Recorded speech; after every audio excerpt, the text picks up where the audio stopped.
Remember when Spider-Man cheated on his girlfriend for literally no reason? I do remember that, Mr. and Mrs. Adam Bolt, and to me, it's without a doubt one of, if not the worst parts of this fuckery movie. Now please, let's preface this. I am just as much of a Raimi Tobey Spider-Man stan as anyone else. Not just out of the 3 live-action Spideys, but Tobey in general is probably my favorite version of Peter Parker for so many reasons throughout the trilogy, and even more sprinkled in nicely in his gracious return in No Way Home. With that being said, however, just because I adore the shit out of this version of the character doesn't mean he's immune to perfectly valid criticism, this being one of them. But given that it's the internet, opinions are like assholes. Everyone's got some, and some are just dirtier than others, so people took to the fence. This is like saying an actor is cheating on their spouse by having a kiss scene or in a play or movie. This comparison is frustratingly stupid, going beyond just false equivalency, right? Spider-Man doesn't go out in the city saving lives doing what he does for glory, fame, or up to appearances, let alone showboat. If he did, that would kind of eradicate the whole great power, great responsibility thing, and he'd be better off keeping the same energy he had when showing off his power in wrestling rings for profit. Spider-Man does what he does while asking nothing in return because he understands the sentiment of his uncle's last words and learned the brutal hard way what happens when you carry such capabilities and use them in such selfish, egotistic, and uncaring ways. That's what Spider-Man represents, knowing and learning a harsh lesson, but carrying forward in the best way possible. He's not playing a role, he's not doing a job, he's not separating things, he's just being frustratingly unnecessary in front of his girlfriend. Peter Parker would not do this. Go ahead, lay one on me.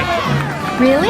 Yeah. Was it not always the point that Peter was just letting the fame go to his head? Even if that was the point, that is horrifically flawed and out of Peter's character. Again, let's establish something, ladies and gentlemen. Peter is indeed a flawed character. He's more than allowed to be. He's only human at the end of the day. He has anger issues, he's prone to making bad calls, and he messes up all the time, either due to a lapse in judgment, or simply not knowing what to do in the situation, or just making one smaller scale mistake only for the world to blow him up for it. This is not that kind of mistake. This isn't ego bleeding through, this is childish. Yes, Peter is allowed to indulge in the city's praise given that all he's gone through and continues to go through, but again, that's not why Spider-Man does what he does. Furthermore, he can enjoy this spotlight without diminishing what he knows his girlfriend is going through. The movie was doing arguably just fine establishing Peter was already being a bit selfish before he gets the black suit, mind you, with how his pride swallows through. Just look at his conversation with MJ dismissing her feelings of how she was criticized for doing what she loved. Furthermore, again, this is not only just Peter being irresponsible, but being a shitty person and not even thinking about what he's doing. The last thing you should ever do when writing Peter Parker's character is make him become so selfish that he's repeating the territory of what got his Uncle Ben killed because he's not at all thinking about others. I would actually be down to argue that Edge of Time handles this kind of thing perfectly because even when Peter is genuinely being selfish, it's still in the name of his loved ones. This man initiates an intimate act with a girl in his class in front of his girlfriend in the whole world and proceeds to act like a clown as if he's entitled to do so, or MJ's overreacting despite everything they've been through even prior to actually hooking up.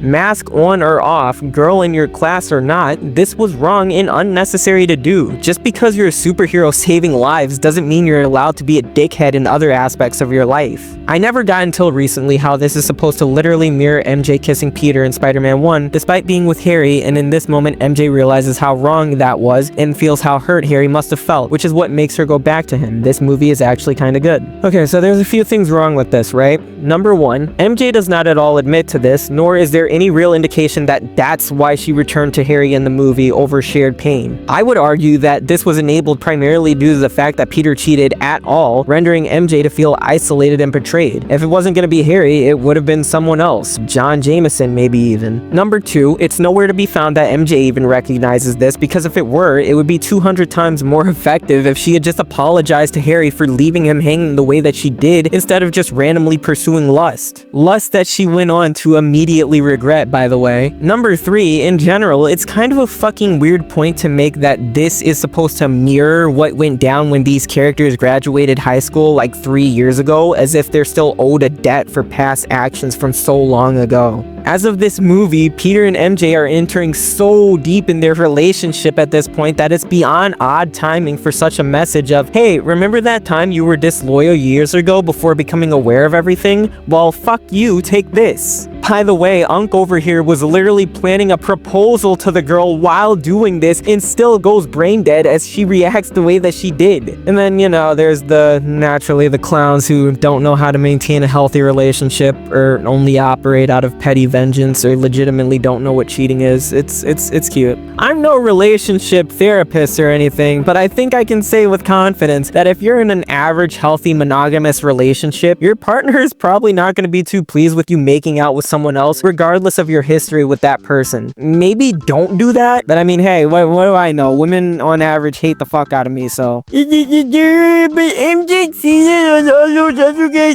first.